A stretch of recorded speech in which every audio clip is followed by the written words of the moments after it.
একজন আল্লাহ রসুলের সাহাবী ছিল যার নাম ছিল আব্দুল্লাহ আনসারী কন্যা। সুবহানাল্লাহ। আল্লাহ নবী বিশ্ব নবী রহমাতুল লিল আলামিনের দরবারে সাহাবীরা আরজ করে অভিযোগ করেন, ওগো নবীজি, আব্দের একজন সাহাবী আব্দুল্লাহ আনসারী রাদিয়াল্লাহু তাআলা আনহু, এই সাহাবী যখন আপনি সালামটা ফিরান, সালাম ফিরানো শেষ হয়ে যায়, সঙ্গে সঙ্গে মসজিদ থেকে বের হয়ে যায়। আল্লাহু আকবার। সাহাবীরা যখন নবীর কাছে এই অভিযোগ করেছে, নালিশ করেছে, আল্লাহ নবী বিশ্ব নবী রাহমাতুল লিল আলামিন সাহাবীদেরকে বলেন, ও সাহাবীরা রে, চলো যাই আব্দুল্লাহ আনসারী বেড়াতে যাই। সাহাবীদেরকে নিয়ে আমার নবীজি আব্দুল্লাহ আনসারীর বাড়ির সামনে যায়, গড়ের সামনে যায়, দরজার সামনে যায়, লক করে সালাম দেয়, আসসালামু আলাইকুম ইয়া আহলাল বাইত, আসসালামু আলাইকুম ইয়া আহলাল বাইত। আল্লাহ নবী বিশ্ব নবী রাহমাতুল লিল আলামিন যখন 2-3 সালাম দিয়েছে, সালাম দেওয়ার পর তারপরেও ঘর থেকে সালামের জবাব বের হয় না, শব্দ আসে না, সালামের উত্তর আসতেছে না, দরজাটাও খোলা হয় না। সাহাবীদেরকে আল্লাহ নবী বিশ্ব নবী রাহমাতুল লিল আলামিন বলেন, ও সাহাবীরা রে, চলো আমরা চলে যাই। আমার মনে হয় আব্দুল্লাহ আনসারী রাদিয়াল্লাহু তাআলা আনহুর শরীরটা খুবই ক্লান্ত, ঘুমায় পড়ছে, এই কারণে আব্দুল্লাহ আনসারী রাদিয়াল্লাহু তাআলা আনহু ঘর থেকে এখনো চৈতন্যভাবে ঘুমায় পড়ছে, এই কারণে দরজা খুলতেছে, চলো চলে যাই।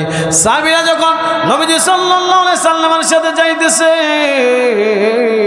কিছুক্ষণ যাওয়ার পর আল্লাহ রাসূল সাল্লাল্লাহু আলাইহি সাল্লামের দরবারে আব্দুল্লাহ আনসারী রাদিয়াল্লাহু তাআলা আনহু সালাম এরকমভাবে দরজাটা খুলে সঙ্গে সঙ্গে দৌড়ে আসছেন। আসার পর, কি ভাই আপনি উঠেন কেন, কয়টা বাজে, কি সমস্যা, বাইরে গেতেছেন নাকি, 1 নম্বরে গেতেছেন? কেবল বাজে 10:30 বাজে নাই, মোবাইল টিপতে টিপতে তো আপনারা 1টা বাজায় ফেললেন। কথা বলেন ঠিক কিনা? আজকের দিন কি একটু জাগন যাবে না? হ্যাঁ, কথা বলেন না কেন? চা খাবার খেতেছেন নাকি, কি সিগারেট খাবার যাইতেছেন? বিরতি নাই তো? হ্যাঁ, কথা বলেন না কেন? অল্প সময় কথা হবে, প্রধান বক্তা আছে, আপনি এরকম এলোমেলো করলে লোক না থাকলে সে কি আলোচনা করবে? কথা বলেন। হ্যাঁ, কথা বলেন না কেন? এত একটা আয়োজন করছে না, এই যে কমিটি এত কষ্ট করে একটা আয়োজন করছে, একটা মাহফিল করা 4টিখানি কথা না। কথা বলেন ঠিক কিনা? তো যে কথা বলতেছিলাম, আমি আর অল্প সময় কথা বলে শেষ করবো ইনশাআল্লাহ আলোচনা। আব্দুল্লাহ আনসারী রাদিয়াল্লাহু তাআলা আনহু উনি দরবারে আসছেন, আইসা নবীজিকে সালাম দিছেন, আসসালামু আলাইকুম ইয়া রাসূলুল্লাহ। ওগো নবীজি, আপনার সাথে বেয়াদবি হয়ে গেছে। নবীজি আপনি যখন সালাম দিছেন, সঙ্গে সঙ্গে দরজাটা খুলতে পারে নাই গো নবী। ওগো নবীজি, আল্লাহর রাস্তে মাফ করে দেন, মাফ করে দেন। ওগো নবীজি, আমার ভুল হয়ে গেছে, বেয়াদবি হয়ে গেছে। এই কথা বলার পর আল্লাহ নবী প্রশ্ন করেন, ও আব্দুল্লাহ রে, কি কারণে দেরি করলা, কারণটা কি বলো? আব্দুল্লাহ আনসারী বলেন, ওগো নবীজি কি বলবো, আমার বাড়িতে একটা মাত্র কাপড়। কয়টা? কয়টা? একটা মাত্র কাপড়। ওগো নবীজি, আমার এই কাপড়টা আমি পরে নামাজে যাই, আমার স্ত্রী উলঙ্গ অবস্থায় করে একটা গর্ত আছে গো নবীজি, এই গর্তের ভিতরে বসে থাকি। আপনি যখন সালামটা ফিরানো শেষ হয়ে যায়, সঙ্গে সঙ্গে বাড়িতে চলে আসি। আমার ওই কাপড়টা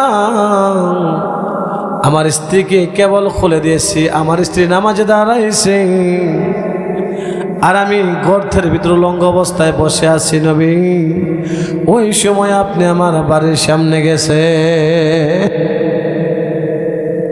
আগে নবীজি,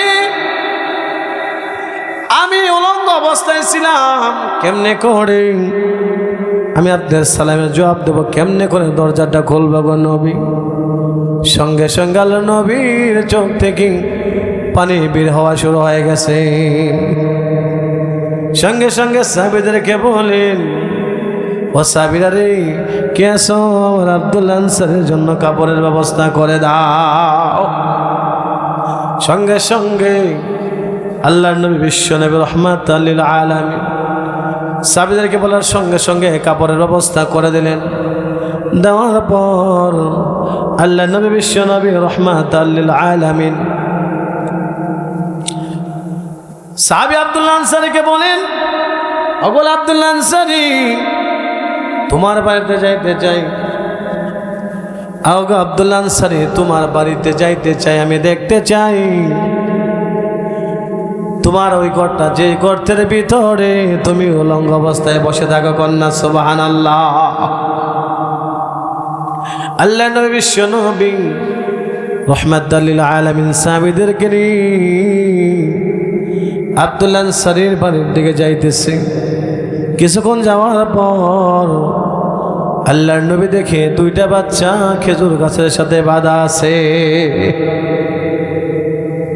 আল্লাহর নবী আব্দুল্লাহ আনসারীকে বলেন, ও আব্দুল্লাহ আনসারী রে, এ বাচ্চা দুইটা কার?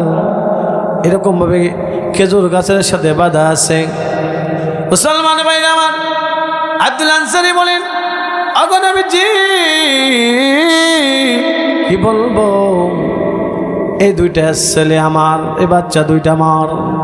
ওগো নবীজি, আজ কয়েকদিন যাবত আমার বাড়িতে খাবার পাক হয় না, খাবার নাই, আমার বাচ্চাগুলো হাউ মাউ করে ক্ষুধার্ত অবস্থা, আমি খাবার দিতে পারি না গো নবীজি, খাবার দিতে পারি না।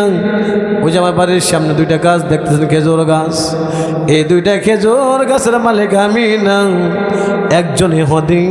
ওগো নবীজি, আপনার জবানে শুনছি, লা ইয়াদখুলুল জান্নাতা জাসাদুন খুযিয়া বিল হারাম, যে দেহর ভিতরে হারাম ভক্ষণ করবে ওই দেহটা আল্লাহর জান্নাতে প্রবেশ করবে না। কথা কোন ঠিক কিনা? ওগো নবীজি, এই যে আপনি দেখতেছেন আমার যে দুইটা গাছ দেখতেছেন বাড়ির সামনে, ওগুলোর খেজুর তোদের জমিনে পড়ে, আমার সন্তানগুলো ক্ষুধার্ত অবস্থায় আছে, না বলেই খেজুর খেয়ে ফেল দেবে। এই কারণে ওগো নবীজি, আমার দুইটা সন্তানকে খেজুর গাছের সাথে বাইদা রাখছে। আল্লাহ নবী নবী রাহমাতাল লিল আলামিন সাহাবীদেরকে বলল, সাহাবীরা রে, কে আছো? আমার আব্দুল্লাহ আনসারীর জন্য এই দুইটা গাছ ক্রয় করে দেবে, কিনা দেবা? আমি ওয়াদা দিলাম মাহফিল জান্নাহ, সে আমি নবীর সাথে জান্নাতে প্রবেশ করবা। গন সুবহানাল্লাহ। সঙ্গে সঙ্গে উসমান গনি রাদিয়াল্লাহু তাআলা আনহু উনি কি করলেন? চলে গেলেন ইহুদির বাড়িতে, যা বলে, ওই ইহুদি ভাই, আব্দুল্লাহ আনসারী সাহাবীর বাড়ির সামনে যে দুইটা গাছ আছে বিক্রি করবানি? কি চাও বলো, কিসের বিনিময়ে বিক্রি করবা? আমি উসমান তোমাকে ওটাই দেবো। কন্যা সুবহানাল্লাহ। ইহুদি বলেন, ভাই, একটা গাছের বিনিময়ে 50 টাকা দিতে হবে, দুইটা গাছের 100 গাছ দিতে হবে। উসমান গনি বলেন, ঠিক আছে, আমি রাজি হয়ে গেলাম। ওই যে আমার খেজুর গাছের বাগান দেখা যায়, এই বাগান থেকে তোমার যে 100 গাছ পছন্দ হয়, ওই 100 গাছের মালিক তুমি হবা, ওই দুইটা গাছের মালিক আমি হব। কন্যা সুবহানাল্লাহ।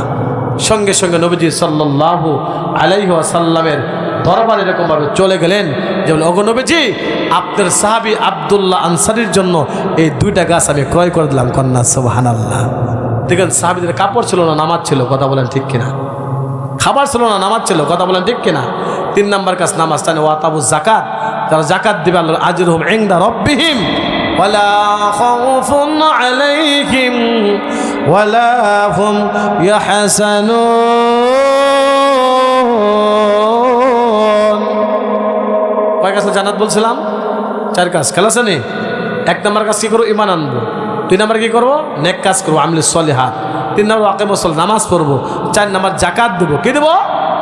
ভাই, যারা জাকাত দিবে, জাকাত দিলে মাল কমে না, মাল পবিত্র হয়, বাড়ে। কোন সুবহানাল্লাহ। আল্লাহ বলেন, যে মানুষ জাকাত দেয় ওই সমস্ত মানুষের সম্পদের জিম্মাদার আমি আল্লাহ স্বয়ং হয়ে যায়। আমি আল্লাহ তাদের মালের জিম্মাদারি নেই, আমি আল্লাহ তাদের মালকে হেফাজত করি। কোন সুবহানাল্লাহ। দেখবেন ডাকাত অনেক দেখা যায়, বিল্ডিং পুরা ছাই হয়েছে কোম্পানি। কথা কোন ঠিক কিনা? কেন? হাজার হাজার টাকা, কোটি টাকার জাকাত হয়েছে, মুক্তামাক্তি কিছু জাকাত দেয়। কথা কোন ঠিক কিনা? সম্পদ শেষ হয়ে যায়। এই কারণে ভাই বলতেছিলাম সময় শেষ। 4টা কাজ করে জান্নাত কয়টা? 1 নম্বর কী করবো আমরা? ঈমান আনবো। 2 নম্বর কী করবো? ও আমিলুস সলিহ নেক কাজ করবো। 3 নম্বর তারপর জাকাত দেবো, নামাজ পড়বো, তারপর জাকাত দেবো। 4টা কাজ করবো। ইনদা রব্বিহিম, আল্লাহ তাআলা তাদের জন্য আমরা জাযা দেবে জান্নাত। কোন সুবহানাল্লাহ। ওয়ালা খাউফুন আলাইহিম ওয়ালা হুম ইয়াহজানুন। এই 4টা কাজ যারা তো করবে কিয়ামতের ময়দান তাদের কোনো চিন্তা থাকবে না, ভয় থাকবে না। কন্যা সুবহানাল্লাহ।